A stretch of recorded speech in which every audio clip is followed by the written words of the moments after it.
नमस्कार किसान दोस्तों, जरा एक पल के लिए अपनी आंखें बंद कीजिए और सोचिए। आपने अपना खेत तैयार किया, सबसे महंगी और उन्नत किस्म का बीज खरीदा। आपने दिन रात पसीना बहाकर, कड़कती धूप और ठंड में मेहनत करके अपने पौधों को बच्चों की तरह पाला। अब आपका खेत हरा भरा है, उसमें फूलों की एक सफेद और पीली चादर बिछ गई है। उन फूलों को देखकर आपका मन खुशी से झूम उठता है। आप हिसाब लगाने लगते हैं कि इस बार फसल बम्पर होगी, मुनाफा अच्छा होगा और घर की सारी जरूरतें पूरी हो जाएंगी। लेकिन अगली सुबह जब आप खेत पर जाते हैं तो एक ऐसा मंजर देखते हैं जो किसी भी किसान का दिल तोड़ सकता है। वो फूल जो कल तक पौधे की शान थे, वो आज जमीन पर मरे हुए पड़े हैं। जहां फल बनना चाहिए था, वहां सिर्फ खाली डंठल बचा है। वो सिर्फ फूल नहीं गिरे हैं दोस्तों, वो आपकी उम्मीदें जमीन पर गिरी हैं। वो आपका मुनाफा मिट्टी में मिल गया है।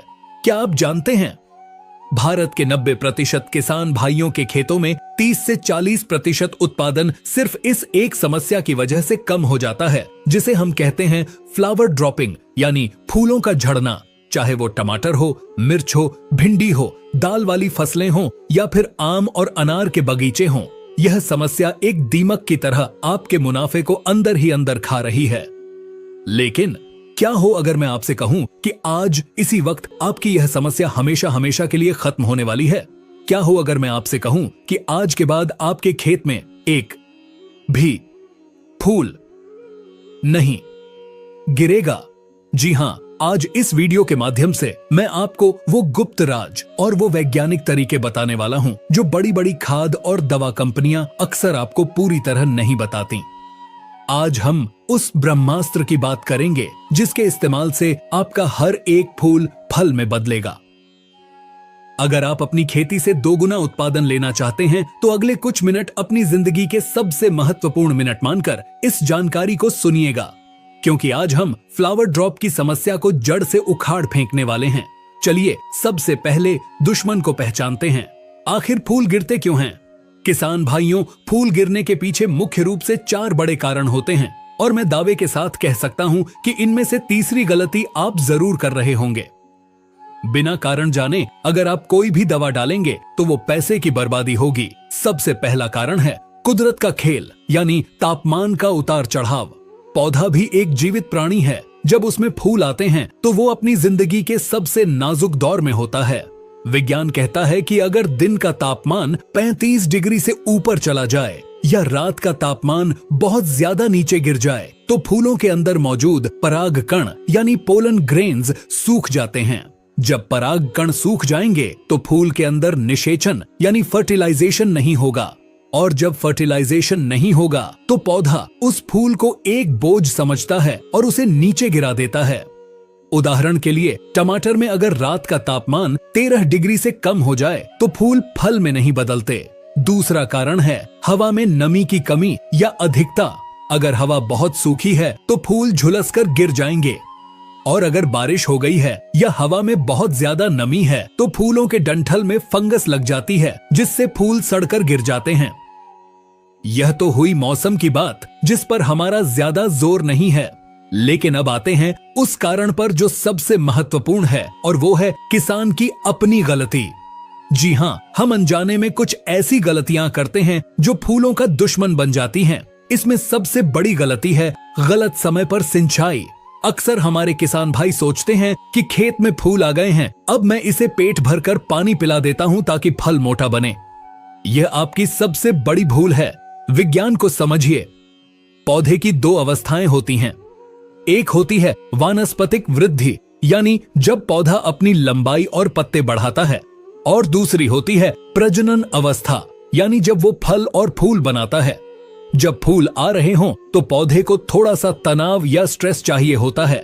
अगर इस समय आपने खेत को पानी से लबालब भर दिया तो पौधे को लगेगा कि माहौल बहुत अच्छा है, खाने पीने की कोई कमी नहीं है। तो वो क्या करेगा? वो फल बनाना छोड़ देगा और वापस अपने पत्ते और टहनियां बढ़ाने में लग जाएगा। वो आलसी हो जाएगा और फूलों को गिरा देगा। तो नियम क्या है? नियम यह है कि जब फूल आ रहे हों तो हल्की सिंचाई करें। खेत में कीचड़ नहीं होना चाहिए, जमीन में सिर्फ नमी होनी चाहिए।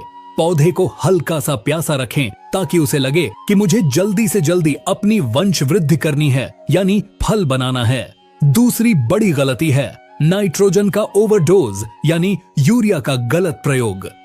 ध्यान से सुनिए किसान दोस्तों, फूल आने की अवस्था में अगर आपने खेत में यूरिया डाल दिया तो फूलों का गिरना तय है। यूरिया में नाइट्रोजन होता है और नाइट्रोजन का काम सिर्फ पौधे को हरा भरा रखना और उसकी लंबाई बढ़ाना है। फूल आते समय हमें लंबाई नहीं चाहिए, हमें मजबूती चाहिए। यूरिया डालने से फूलों के डंठल कमजोर हो जाते हैं और वो जरा सी हवा चलने पर टूटकर गिर जाते हैं। इसलिए फ्लावरिंग स्टेज पर यूरिया को पूरी तरह से बैन कर दें, बंद कर दें। अब सवाल यह आता है कि अगर यूरिया नहीं डालना तो फिर डालना क्या है? आखिर फूलों को फल में बदलने के लिए कौन सा टॉनिक चाहिए? वो कौन सा खजाना है जो आपकी फसल को बचाएगा? यहां रोल आता है 3 मुख्य तत्वों का, और यही वो सीक्रेट फॉर्मूला है जो आपको नोट कर लेना चाहिए। पहला तत्व है बोरोन। बोरोन को आप फूलों का गोंद या फेविकोल समझ सकते हैं। यह सूक्ष्म पोषक तत्व एक बहुत बड़ा काम करता है। यह फूल के अंदर पराग नलिका यानी पोलन ट्यूब बनाता है।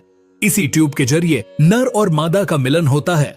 अगर आपके खेत में बोरोन की कमी होगी तो फूल ऊपर से तो खिला हुआ दिखेगा, लेकिन वो अंदर से खोखला होगा और कुछ ही दिनों में वो पीला पड़कर गिर जाएगा। इसका इस्तेमाल कैसे करना है? जैसे ही आपको खेत में 5 से 10% फूल दिखने लगे, आप 20% वाला बोरोन पाउडर 1 से 1.5 ग्राम प्रति लीटर पानी के हिसाब से मिलाकर स्प्रे करें। यह फूल की डंडी को इतना मजबूत कर देगा कि वो आंधी में भी नहीं गिरेगा। दूसरा तत्व है कैल्शियम और फास्फोरस। अक्सर हम कैल्शियम को भूल जाते हैं। कैल्शियम कोशिकाओं को यानी पौधे के सेल्स को मजबूत करता है और फास्फोरस और पोटाश पौधे को वो ताकत देते हैं जिससे फूल फल में कन्वर्ट होता है। इसके लिए सबसे बेहतरीन खाद है NP.K 05234। इसमें 52% फास्फोरस है और 34% पोटाश है। नाइट्रोजन इसमें 0 है, जो कि हमें चाहिए भी नहीं। जब आप 05234 का स्प्रे करते हैं तो पौधे का पूरा ध्यान, उसकी पूरी ऊर्जा पत्तों से हटकर फूलों की तरफ डाइवर्ट हो जाती है। पौधा समझ जाता है कि अब मुझे सिर्फ फल बनाने पर काम करना है। तो हमारा पोषण फॉर्मूला क्या बना? प्रति 15 लीटर वाले पंप में आपको लेना है 70 से 80 ग्राम NPK 05234 और साथ में 20 ग्राम बोरोन। इन दोनों को मिलाकर स्प्रे कर दीजिए। असर आपको 3 दिन में दिखने लगेगा। लेकिन रुकिए, अभी बात खत्म नहीं हुई है।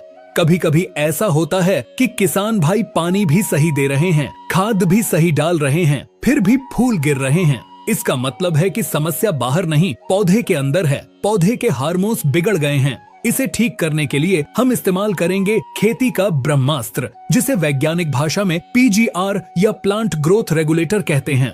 बाजार में कई तरह के PGR आते हैं, लेकिन सबसे सस्ता और सबसे असरदार जो है वो है नेफ्थाइल एसिटिक एसिड NAA, जिसे आप बाजार में प्लानोफिक्स के नाम से जानते हैं। बायर कंपनी का प्लानोफिक्स सबसे मशहूर है। लेकिन दोस्तों, यहाँ एक बहुत बड़ी चेतावनी है। सावधानी हटी, दुर्घटना घटी। प्लानोफिक्स खेती का अमृत भी है और जहर भी।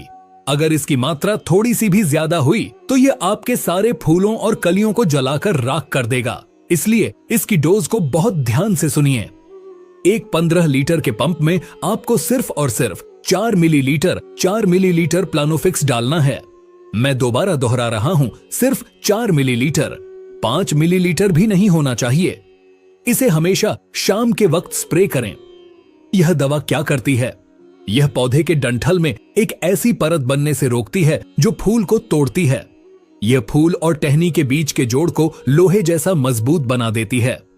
अगर आप प्लानोफिक्स का रिस्क नहीं लेना चाहते तो आप बाजार से कोई भी अच्छा अमीनो एसिड आधारित टॉनिक ले सकते हैं, जैसे कि इसाबियन या एम्बिशन। ये थोड़े महंगे आते हैं लेकिन सुरक्षित होते हैं। ये पौधे का तनाव कम करते हैं। अब आते हैं एक छुपे हुए दुश्मन की तरफ, जो आपको नंगी आंखों से शायद दिखाई भी न दे। कई बार सब कुछ सही होता है लेकिन फिर भी फूल झड़ते हैं। अगर आप ध्यान से फूल को तोड़कर उसके अंदर देखेंगे तो आपको बहुत बारीक सुई की नोक जितने छोटे कीड़े दिखाई देंगे।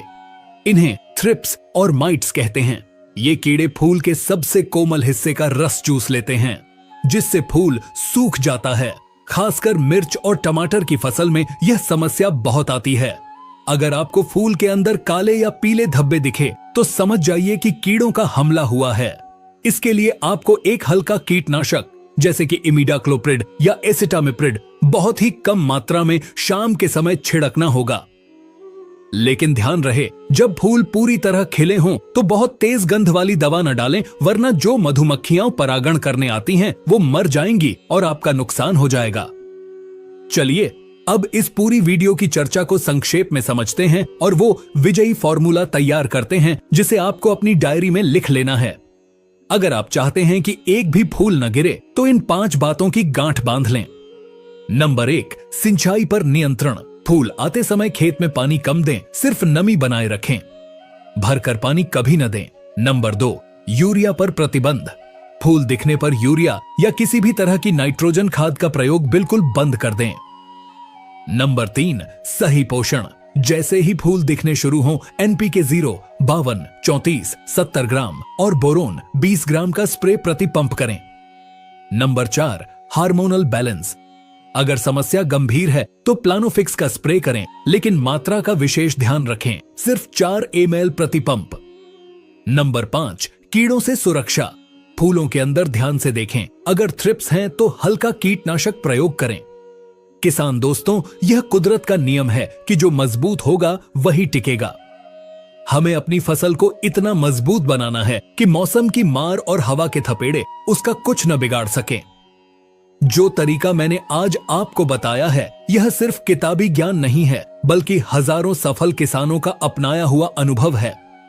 अगर आप इस फॉर्मूले को अपनी सब्जी वर्गीय फसलों में, दलहनीय फसलों में या बागवानी में अपनाते हैं तो मेरी गारंटी है कि आपका उत्पादन देखकर पड़ोसी किसान भी आपसे पूछने आएगा कि भाई तूने खेत में ऐसा क्या डाला है। खेती में ज्ञान ही सबसे बड़ी शक्ति है। सही जानकारी और सही समय पर उठाया गया कदम आपको एक सफल किसान बनाता है।